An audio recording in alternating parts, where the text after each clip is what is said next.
Powered by Righteous Media.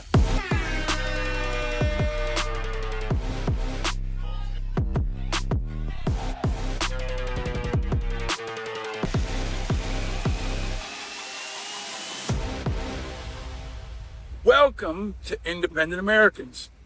Welcome to episode 334. And welcome to a rainy day in New York City. The Knicks are still winning. The rain is still falling, both symbolically and politically. And now is most definitely still a time to stay vigilant.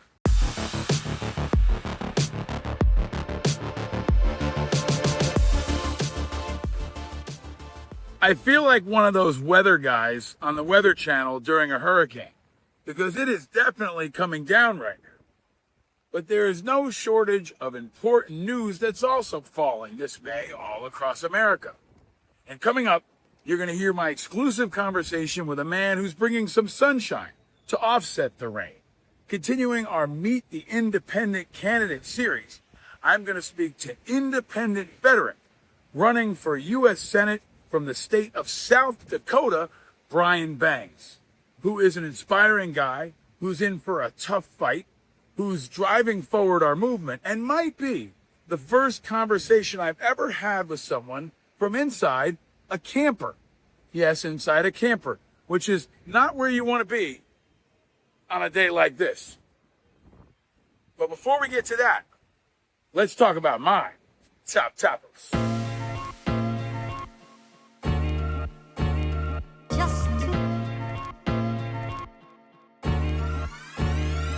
We're going to continue our conversations, walking and talking from wherever I am to start every episode. And this one, today, we're starting downtown in Lower Manhattan in this place, the Church of St. Peter's, which is New York's oldest Catholic parish. It was built and founded in 1785, and it's perfect because among our top topics is that guy whose picture you just saw behind me. There's an American Pope. Holy smokes. That's what my mother said when she heard there was a new American Pope. My Catholic mother, who raised me and my brother Catholic, just like her mother did before her. When she heard the news, I was the first one to tell her. And my mom's reaction was tears, happiness, and no shit, she said, holy smokes. Because I don't think anybody saw this coming. And it seems like Pope Leo is really a good guy and a good American, which might be what we need now more than ever. He's a man of peace. He's a man of love. He's also a Chicago Bulls and Chicago White Sox fan. But maybe most importantly, he is a contrast to the mean and nasty public image of America that is Donald Trump. If we ever needed an American Pope, now is the time. So, whether you're Catholic or not, thank God for small favors and all the best to the new Pope. Of course, I welcome him on this show, but in the meantime, know that my mother, millions of other Americans, and hundreds of millions of people around the world are rooting for you, Mr. Pope. God bless, and go get him. And the new Pope might be a sign of some good things happening in the world. And maybe the Catholic Church is having a bit of a run, the likes of which only compared to the New York Knicks, because you may remember that Zelensky and Trump had a kind of meeting of the hearts, a reconciliation, a face-to-face at the funeral of the last Pope. They met together in the Vatican in that famous photo where they're sitting across from each other. And it seems like ever since that meeting, there's been a change of tone from Trump. There's been a change of tone from the administration. And there might just be an opening for peace.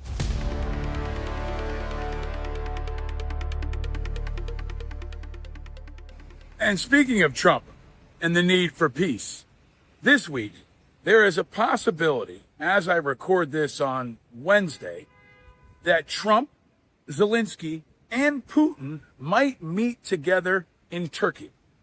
If you haven't heard, Zelensky has said that he will be in Turkey to meet Putin to discuss peace. It looks like Putin might not show up, probably won't show up, and Trump himself might show up. And here's the deal.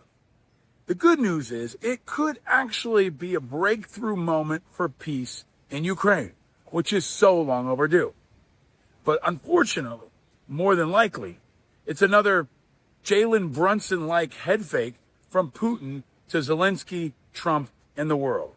Because Putin cannot be trusted.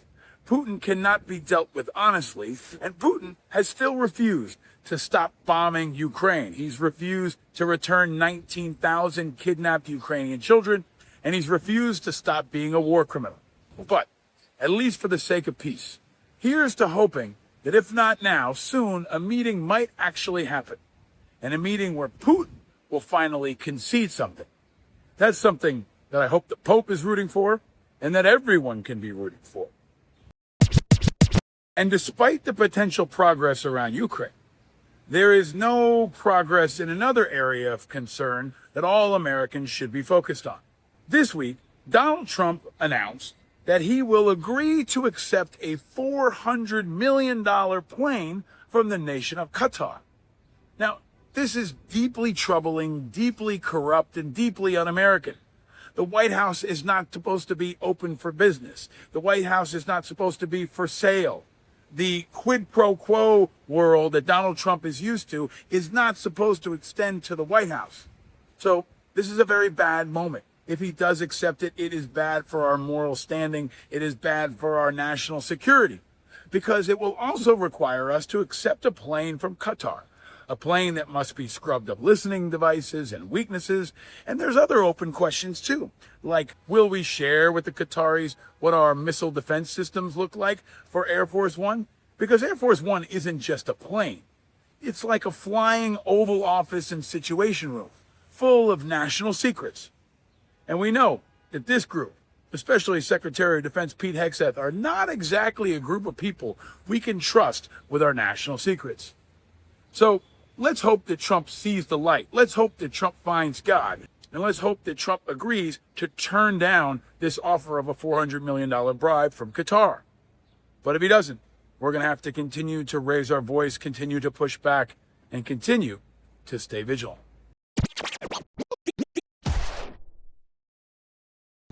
Since I'm still sheltering from the rain here at St. Peter's Church, it's a good time to remember that Trump continues to do things that seem uniquely unholy, ungodly, even cruel, even evil. And that extends to the latest announcement this week regarding refugees, where unacceptably, shamefully, and disgracefully, the White House announced they will be revoking TPS status for Afghans who are here in America. TPS status is temporary protective status. It ensures that people can work and live and be successful in their new country. And without it, Afghans may be sent back to Afghanistan. These are the family members of brave Afghans who stood up with us on the field of battle in over 20 years of war in Afghanistan. Now, not only is their TPS status being revoked, they could be sent back to Afghanistan, which is most definitely and certainly a death warrant. These are people who will be killed by the Taliban almost immediately, who can never live safely. It would be like sending June Osborn from The Handmaid's Tale back into Gilead. It's unconscionable, it's outrageous, and it only deepens what I've called the great American betrayal of Afghanistan. Yes, Biden totally screwed up the withdrawal. And now Trump is going to compound that betrayal by revoking the TPS status of heroic Afghan allies. It will undermine our national security in countless ways, including because who is ever going to want to stand up with us on the battlefields of the future if we won't stand with those who have done it in the past? So raise your voice, contact your member of Congress, and tell them to protect our Afghan allies. It's about Afghanistan. It's about America, and it's about our collective national soul. Stay vigilant. So the rain is still coming down here in New York City, but despite the weather and despite the politics, this city is buzzing because they are super excited about our surging New York Knicks. The Knicks are bringing hope to people all across New York City right now, and to people who don't live in New York City. That's what a team effort can do. That's what determination can do. We talked about it last episode when I played the clip of the great New York Knicks point guard, Jalen Brunson. He's inspiring his team to go above and beyond. And that's the kind of inspiration, the kind of determination, the kind of hope that's also coming from our independent movement. I've told you the Democrats won't save you and that the Republicans are a lost cause. But independents represent the hope, integrity, unity, character, and leadership that this country is looking for. And as I walk south through Manhattan, we left St. Peter's Church, we went past the Federal Building, and behind me now is the Oculus, and where the World Trade Center once stood, a place that reminds us about unity, determination, and hope, that we can experience brighter days, even when we're at our darkest. And that's what our independent movement can be. Hope, unity, strength, leadership, like we saw on this site over 20 years ago. And now, behind me, you can see that it's a thriving area.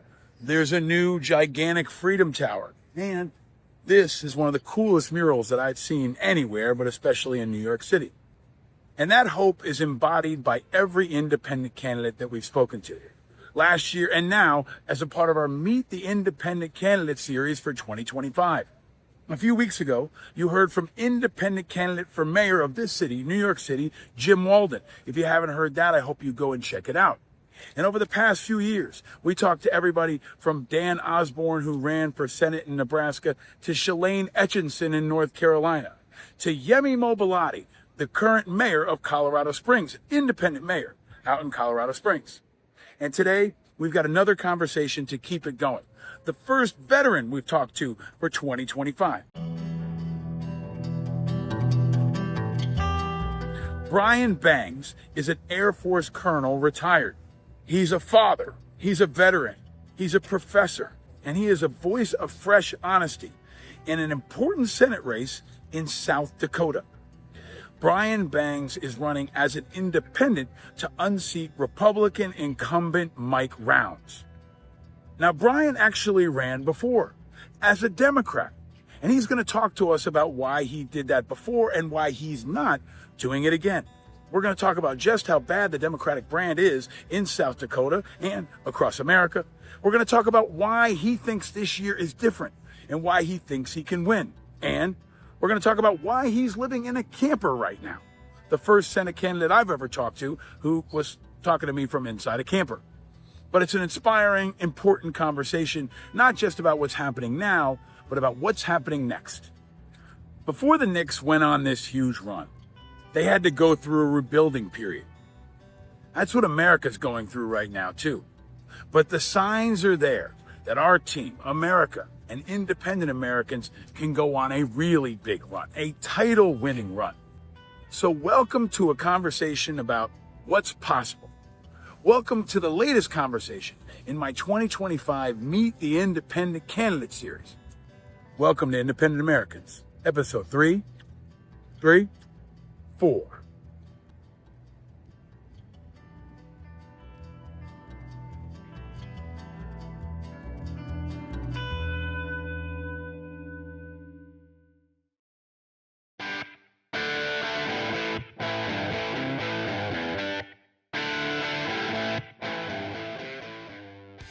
Ladies and gentlemen, independent Americans around the country and around the world, we are getting into campaign season, not just for 2025, but for 2026. And I am very pleased to be continuing our Meet the Independent Candidate series here on Independent Americans and Meet the Independent Veteran Candidate, the first of 2025, with the great and powerful Brian Bengs is here on Independent Americans. Welcome, sir.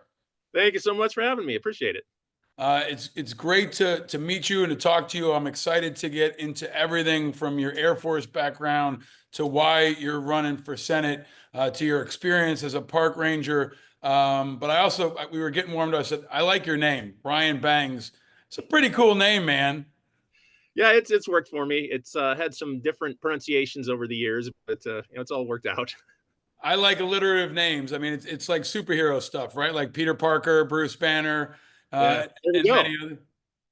I'm secretly a superhero. Don't tell anybody. Well, you're going to have to be to run and win for Senate as an independent. My sons also have alliterative names, so I love that. But let's start with which is going to be a fun answer. Brian, tell us where are you and how are you?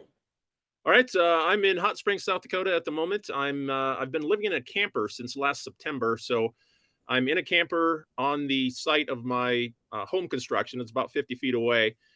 And I will say that a winter in South Dakota in a camper is not a pleasant experience when the temperature dips well below zero. So I'm glad it's summer again.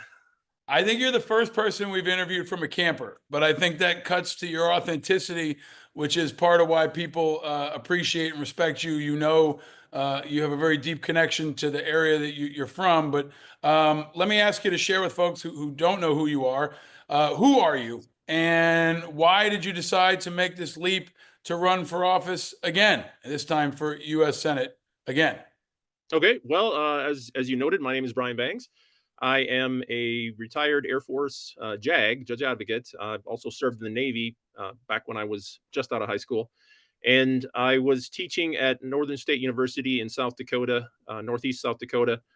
I was teaching government, homeland security, criminal justice, that sort of thing. And I taught at the Air Force Academy. So the Air Force had made me into a teacher. So I was actually at home on January 6, 2021, watching the events unfold. I was working on a research project, and that originally motivated me to run in 2022 against the current majority leader of the United States Senate, John Thune. So it was very much a Don Quixote mission, but I felt that I needed to do something because I saw where the country was going and where it's still going today, and felt that I needed to be able to say, if things happened, like I'm hoping they don't happen, but they seem to be going towards the path of bad things happening, I needed to be able to say, I tried to do something. I tried to do something. So I was looking around, and nobody else was stepping up to run against him because, again, he was a very prominent individual and well-known in South Dakota.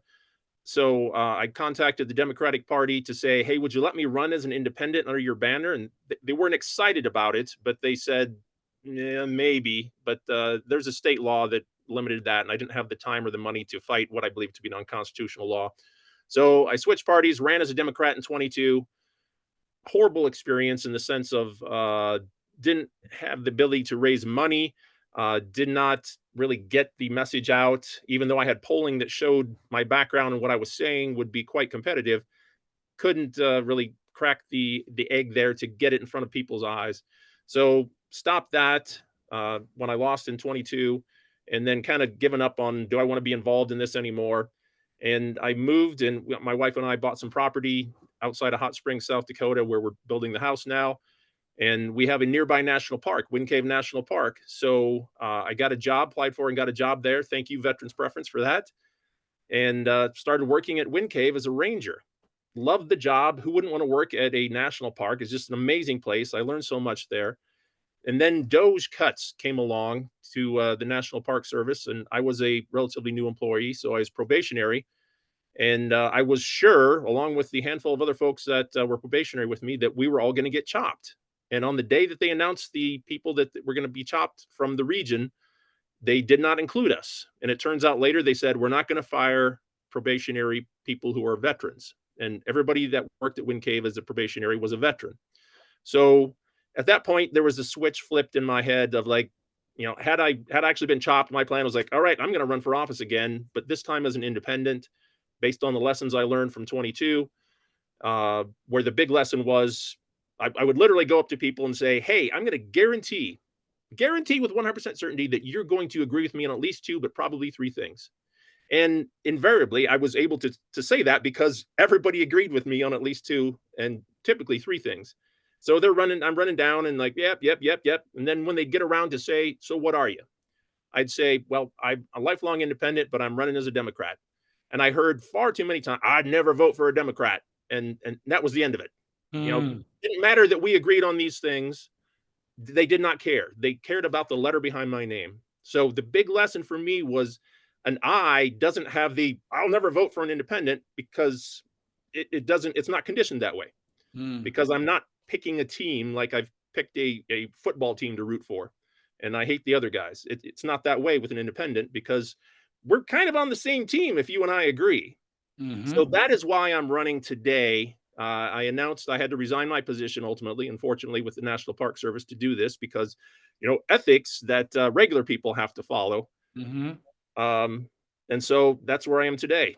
Doing There's a lot to unpack there, and it's all really interesting, and so many of the issues that we've been talking about on this show for many years, right? But especially right now. And I want to ask you, I'm going to kind of pull apart a couple sections. Number one, I've been specifically trying to recruit veterans who've been laid off under the DOGE cuts. We know that 1 in 3 of the federal layoffs are going to be veterans. You were protected, but a lot of veterans haven't been protected. And at the same time, we've talked about how the DEI messaging doesn't account for the fact that there is veterans preference, which is a DEI initiative that you were and others have been hired under. But just cut to the core of this. You said most of the Rangers you were working with in South Dakota are veterans. Can you talk in real terms, real people understanding of what it's like for them right now? Wondering if Elon Musk is going to fire them, if the DOGE cuts are going to come for these park rangers in South Dakota. Yeah. Obviously, from my perspective, I've watched what's been going on. I would view it more as harassment, trying to convince people it sucks to work for the federal government. You should just quit. That's what I view a lot of these things are. But there's people that these are dedicated public servants that have worked for 10, 15, sometimes 20 or more years with the Park Service because they love the job, they love the mission, they love the park and what they do, and they love helping the people that come to visit. So these people are very nervous. They've been essentially made most recently to submit their resume as if they're applying for their job of like, are you qualified to keep the job you've been doing for 5, 10, 20 years? Mm-hmm. So they're very nervous of what's coming next because there's no apparent plan that I can discern of we're going to do this to keep the most qualified. I don't see any of that. I see it more of we just need to get rid of people. I need to cut it by 20, 30, whatever percentage that they're trying to make people go away, and then figure out later that, oh yeah, we could rehire people. Maybe we'll end up rehiring the people that we just fired to do these jobs because they still need to be done if we want to have the national parks operate as they used to. Yeah, I think it's for folks who aren't around it. I have so many friends. I'm hearing from them constantly. Harassment is a really good way to put it. It feels like harassment. It feels disrespectful, right? It doesn't feel honorable, Absolutely. right? I think that's the uniform sense is everybody feels like the administration hates us, doesn't want us to be here, and is harassing us to try to make us go away. So it's the exact opposite. If you're talking to human resources people, you want your employees to feel valued and they're productive and they're a good, asset for you. That is not what you're seeing with basically any of the federal workforce these days. I'm glad you're able to put a face and a personal story behind that. And I also want to unpack the other part of this because you are a great example of a couple things. Number one, the opportunity in the majority of the country that feels like they're independent.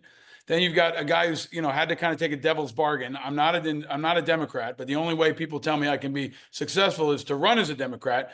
You tried that while the brand of the Democratic Party fell through the floor and is now at an all-time low. So you're also a fascinating example of someone who wasn't really a Democrat, left the Democratic Party, and is now running again as an independent. Can you talk about what the reaction has been so far to you dropping the D and picking up the I? Well, it's a mixed, I would say. There was a lot of Democrats that liked what I stood for and what I said in 22. So they're still, I guess, they're still fans of the message that I have. There's been plenty, I would say, at least that have contacted me and made their views known that have been, it's a minority, hopefully at least still, that have said, oh, you're just a spoiler, because there's also a Democrat that has declared candidacy. So they would rather me go directly against him and fight it off in a primary battle to be the Democrat again, to experience what I experienced in 22. Or I've been urged like, well, have you considered just dropping out of the Senate race and just declaring for the House race where there's no Democrat who's been declared at this point? And from my perspective, it's always been in South Dakota, we have one representative and we have 2 senators. the way that you run a race in South Dakota is the exact same, whether you're running for Senate or House. It's the state. You go everywhere in the state. So there's no strategic operational advantage to doing just the House. And if you actually want to make a difference and be a voice of objective reason that has some influence to stop bad things and ideally advocate for good things, then the Senate is a much better option to do that. Can I ask you, Brian, to frame up the race for us? You're running against the other incumbent now, right? Republican Mike Rounds, and you're running against a Democrat. That's why I think this race is so important and fascinating. It's different, for example, than Dan Osborn's race, where there was no Democrat. We'll see if he runs again and if there is one. But you are truly running as an independent, as an alternative, not just to the Republicans, but also to the Democrats. Can you talk about the two people you're running against? And I mean, what does it look like if you have any sense of early polling? You would probably be more popular than a Democrat, I'd imagine, in South Dakota, but I don't know if that's true or not. Yeah.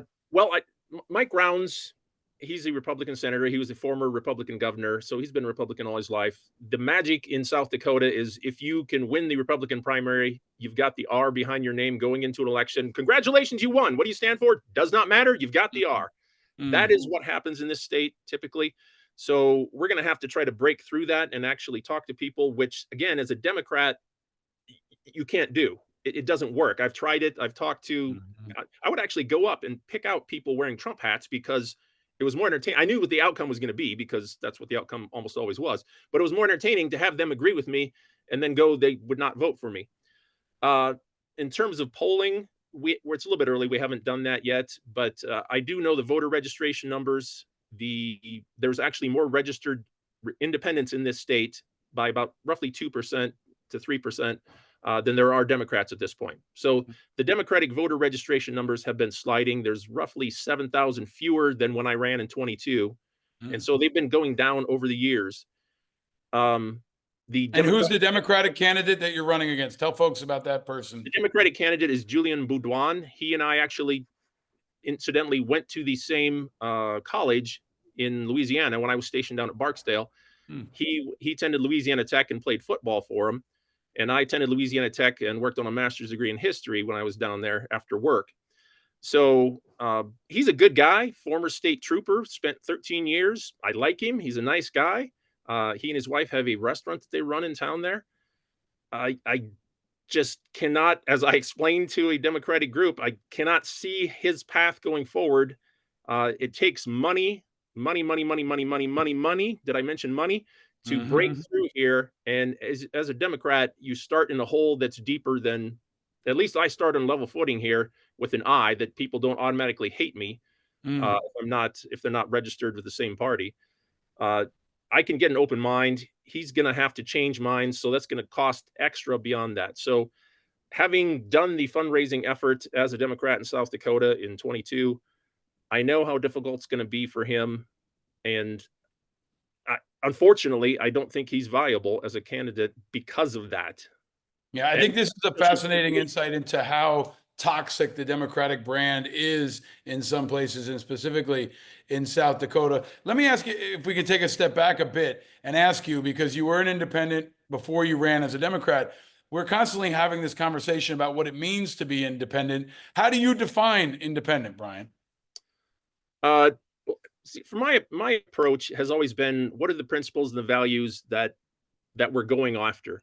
So that's why it was relatively, I didn't like doing it because I knew what I was going to expect, but I could find that the Democratic Party more or less had values that aligned with me. There was things that caused me heartburn as a handcuffed candidate with the party that I had to defend that I didn't actually believe in, but I'm part of the party now, so I have to do that. But I would define an independent as somebody who fundamentally says, I know who I am, I know what values I have, and I know what society I would like it to look like in the future going forward. And so I know what policies would support that. And we get somewhat of a benefit as an independent going like, here's what I think and here's what I stand for. But organization is the name of the game in politics, as you well know. Thanks to this efforts you're trying to start now with getting independents more organized so we can actually do this based on a values and principles standpoint. The party both parties have started with this idea, but then has morphed into something different. So if we can return back to what the independents want of like, here's the values, and this candidate espouses them, this candidate doesn't, then that's who it should be for. Yeah. Let's talk issues, Brian. What are the top 3 issues that you're running on and do you feel like people care about in South Dakota? Well, foreign policy, just by virtue of my background, the Air Force made me into my academic specialization is actually international law. So I've kept up with foreign policy. So foreign policy, national security, we have Ellsworth Air Force Base here. So it's relevant to the people here. The economy, of course, anybody who's not running on the economy questions is out of their mind these days, I think. So South Dakota is an agricultural state. Tariffs are a big issue here because the response to tariffs that are imposed on goods, for example, China, is China says, oh yeah, well then we're not going to buy your corn or your beans or your pork or your beef. And the farmers here take a big hit, just as they did during the previous Trump administration for that reason. So it's a big concern here. The inflation, particularly I noticed when I moved from where I used to live, Aberdeen, to Hot Springs now. This is a small town, and there's not anywhere near the amount of money available, jobs available here, but the prices are more expensive here than they were in the bigger town. So regular folks are taking it on the chin quite a bit in this state. And I'm going to be talking about healthcare again. The fact that you can call up a hospital or a doctor's office and say, well, I'm supposed to get XYZ procedure. How much does that cost? And they'll go, I don't know, but we can get you scheduled for it. How much does it cost? Maybe talk to your insurance. So no other system in this country can you do that. Like, how much does your car cost? Well, we can offer it to you for XYZ. How much does this bicycle cost? Well, it costs this. You cannot dodge the fact that healthcare is a monopoly and nobody knows how much it costs because we just don't know. So, Brian, you're hitting on the issues that are going to, I think, resonate with people everywhere. Am I right that none of your competitors have served in the military? You're the only veteran in the race, yes. Right? Rounds hasn't served. The Democrat was a state trooper, but never served in uniform. And I think that's part of what we've talked a lot about is your ability to be reasonable, experienced, thoughtful around foreign policy, national security. And I think having that independent background as well empowers you to be less beholden to the parties and more true to the country. But you're also a military planner. You've been, in the military, you've taught at different levels. What's your actual strategy to win here? How do you win? And how do you go up against these two Goliaths, right? And the Democrats and Republicans. You're a common sense guy. You're obviously down to earth and you can connect with people. But how do you pull this off, man? Yeah, ideally we would have less competitors. So it's still really early, and everybody, I know the Democrats in early for the same reason as I have, that we have to raise money. So going into next year, we have enough money in the bank to be on TV and on radio and everything. So ideally less competitors. So if we can, outraise competitors to maybe convince them that maybe it's not worthwhile pursuing this, which is hopefully what we're going to do. But the approach that I learned in 22, because I went to as many parades, as many events as possible to talk to voters independently and say, here's me, here's what I think, and can I have your vote? We do not think that raised the needle at all. So it has to be, unfortunately, the more expensive aspect is you spend the money for advertising on the radios and on the TV and everything just to have yourself in front of people's eyes enough. So that's the approach that we're going to take. Mike Rounds is, he is, I would say, almost guaranteed to be primaried in the sense of he's been labeled a rhino, which of course I'm sure everybody knows what that means, on more than one occasion. And will he be the ultimate candidate? I don't know. There's a lot of mega fever around here. So there's mega folks. John Thune was primaried by people that didn't have enough money to make much of a difference, but they thought he wasn't mega enough. So Mike Rounds can expect the same. And whoever the ultimate candidate is, if it's not Mike Rounds, then I suppose that's great because somebody will have to raise the money And if we can do a good job raising money, it'll be more on par with what we have. When is the Republican primary in South Dakota? Do you know? It'll be June of next year. So we'll get Okay, so moved yeah. up in And the I think spring. this is important for folks to know. We're talking about 2026.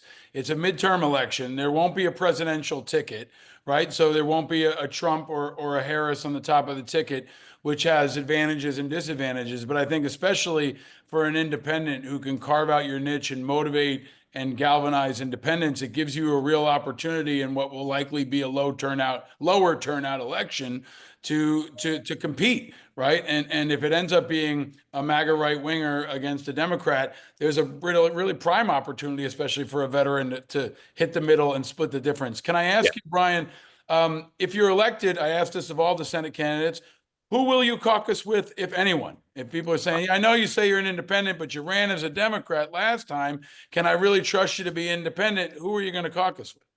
Yeah, I've already answered that question with some local news sources.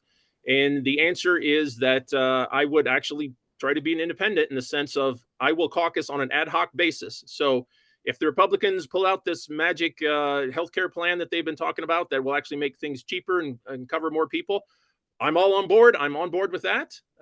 If the Democrats have something that align with the values and the principles that I'm running on board with that. So on an ad hoc basis, I will pick and choose.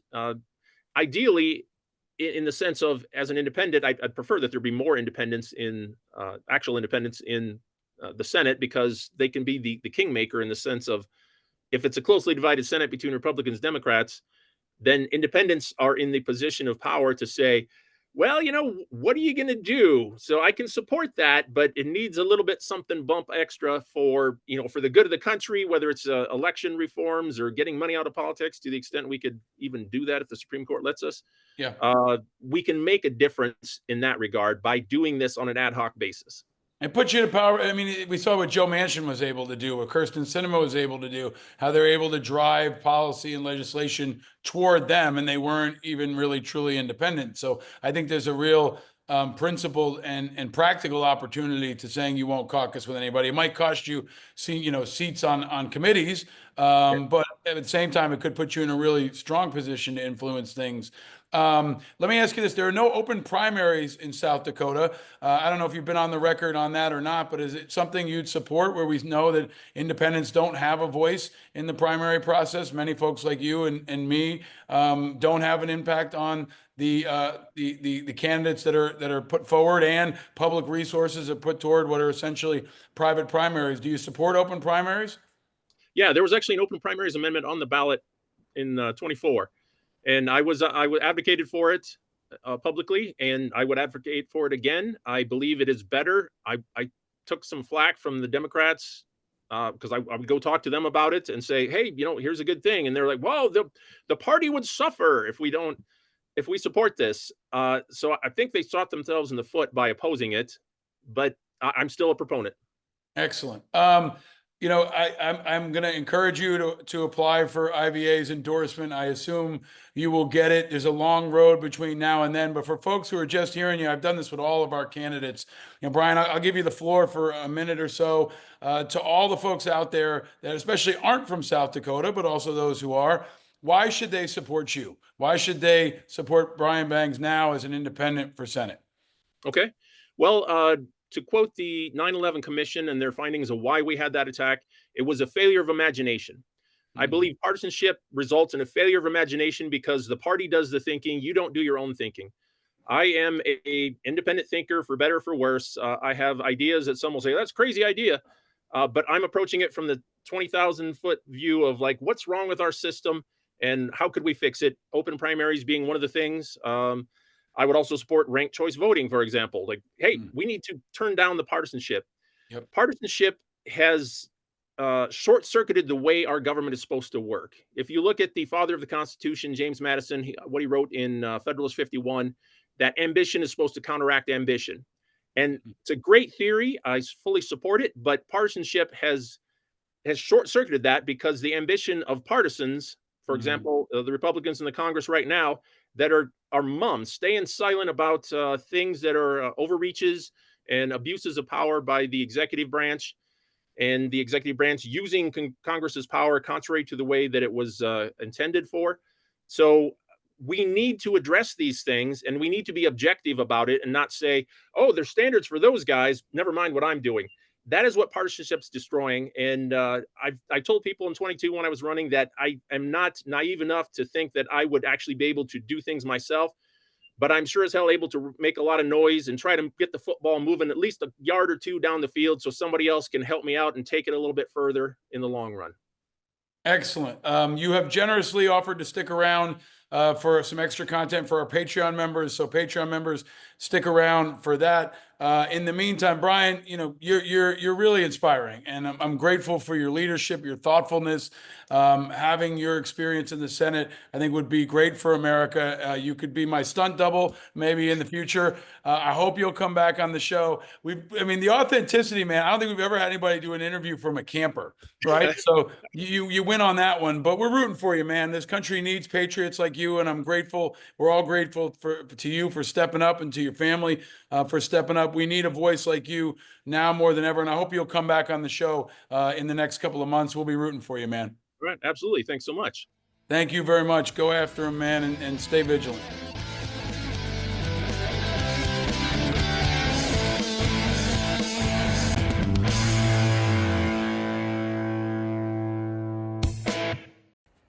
All right, I hope you enjoyed that conversation with Brian Bengs. I hope you'll check out his campaign, which is linked in my show notes. Follow him on social media and spread the word. He definitely represents the best of what our independent movement is all about. And he's decided, like so many other Americans, that he's going to leave the herds and run with the pack. That's what our movement's all about. And if you're like him, if you're a veteran that wants to run for office, if you want to declare your independence, go to independentveteransofamerica.org. We want you. And if you're not a veteran, but you want to support these brave veterans that are stepping up, we want you too. This is a movement for everybody. So check us out, leave the herds, join the pack, and be a part of the future. Bring it back, bring it, bring it back, bring it back, bring it back, bring it, bring it back, bring it back, bring it back, bring it, bring it back, bring it back, bring it back, bring it, bring it back, bring it back, bring it back, bring it. Up, up. Bring it back, bring it back, bring it back, bring it. Bring it back, bring it back, bring it up, up. The rain has slowed down a little bit, but as the rain slows behind me, I want to show you the Oculus. This is the amazing train station that was built on the former World Trade Center site. It's one of my favorite public buildings anywhere in the world, and I highly recommend you check it out if you're in town. This site, Ground Zero, the place where 9/11 happened, is always a place to remind everyone that it's always a time, especially when times are hard, to look for the helpers.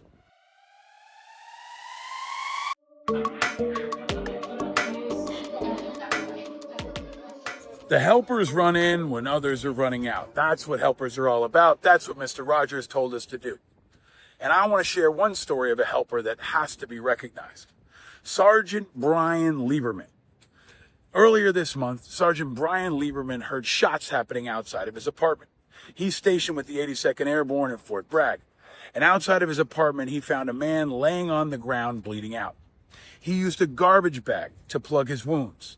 And as he was treating that patient, a civilian, on the ground outside of his apartment, the drive-by shooter came by again and continued to shoot at him and the victim. Sergeant Lieberman laid his body over that man and protected him from the gunfire, stabilized the patient, and saved his life. And as Lieberman was recognized, he talked about the power that he and other medics have to save lives.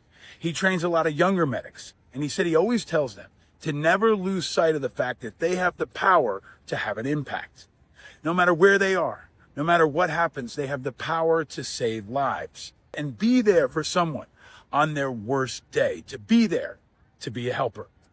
And that's what being a helper is all about. If you've got a helper, share yours with me. Use the hashtag #LookForTheHelpers. Hit us up on social media.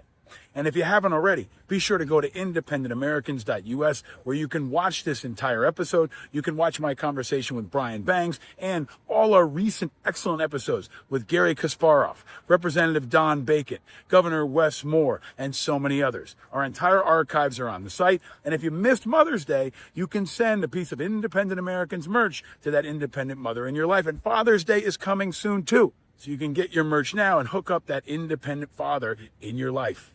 And to our Patreon members, thank you for supporting this episode and all our episodes. You're going to get extra special content with Brian Bengs from inside the trailer. And if you're not a Patreon member yet, go check us out. You can find us on Patreon or go to independentamericans.us. There's a link there. And if you like this episode enough, give us a couple bucks, just $5 an episode. It'll help us keep bringing this kind of independent content, and especially our Meet the Independent Candidate series for 2025, where I've got many more to come. And also, send me your feedback. Tell me your example of a helper that you've seen in your life. Send me suggestions on who you want me to have a conversation with on this show. And call us. Here's the phone number on the screen. Thank you to Chris for putting it on the screen. Leave me a message. Let me know what you think of this show. Let me know what you think of what's going on in America. Let me know what you think of the Knicks. But reach out and give us your feedback. I want to hear from you. Now, as we finish up our walk here in Lower Manhattan, behind me is the new Perlman Performing Arts Center. It's a giant gleaming cube. It's actually made of see-through marble that lights up at night. It's an extraordinary place and an extraordinary new place for performing arts in downtown. And of course, behind me here are the reflecting pools from Ground Zero, the World Trade Center site itself, the September 11th National Memorial. And somewhere over there a bit are my kids and my wife, and we're going to watch the Knicks game in a couple of minutes. But before we get to that, I want to leave you with my Reichoff's recommendations.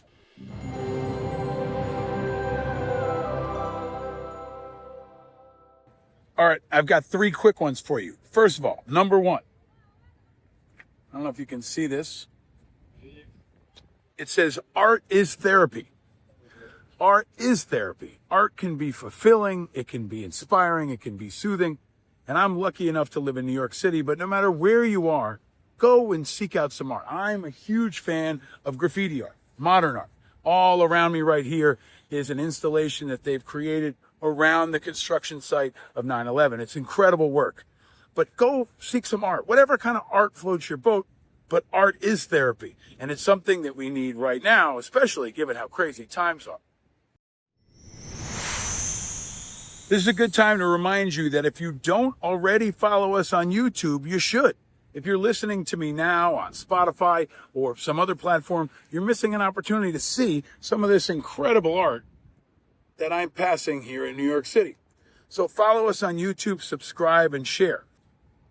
Here's my second recommendation. I'm getting old.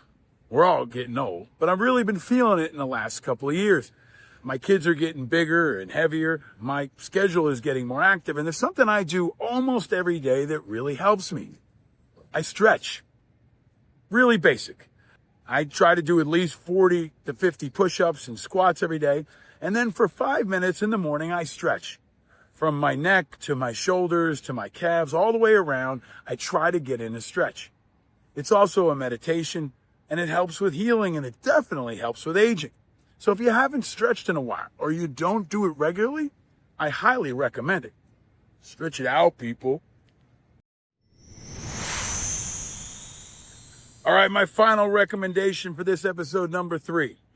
I told you to watch the Stanley Cup playoffs, which have been fantastic. I told you to watch the NBA playoffs, which have also been fantastic. But watch the New York Knicks. They are a team full of inspiration, full of teamwork, full of leadership, full of surprises. And even if you're not a basketball fan, and even if you're not a Knicks fan, watch this New York Knicks team, folks. Watch this Knicks team. And go, New York, go, New York, go! Now, I'm hoping that the future will include a New York Knicks championship title, the first one in my lifetime. I don't know if it's going to happen, but I'm going to root for it.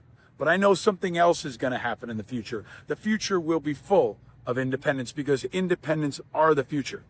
We're uniting people of all backgrounds. We're putting country over party, people over politics. And if you're among the more than 50% of Americans that are independent, we invite you to join this movement and be a part of it. And of course, stay vigilant. Whether it's raining or not, stay vigilant, folks, because vigilance is required and vigilance is the price of freedom. But know you're not alone in your vigilance. We're all vigilant and we're all in this together. And stay vigilant, folks, because vigilance is required and vigilance is the price of freedom. And know you're not alone in your vigilance. We're all vigilant and we're all in this together. I hope you liked this episode with Brian Bengs. If you did, share it far and wide and invite others to declare their independence. I'm your host, Paul Rykoff. Thank you for listening.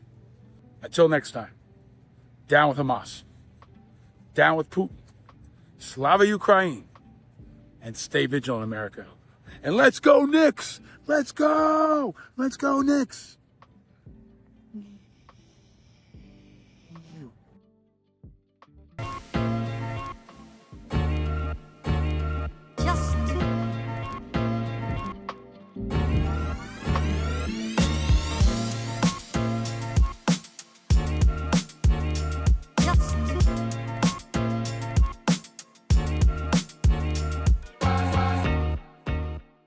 Powered by Righteous Media.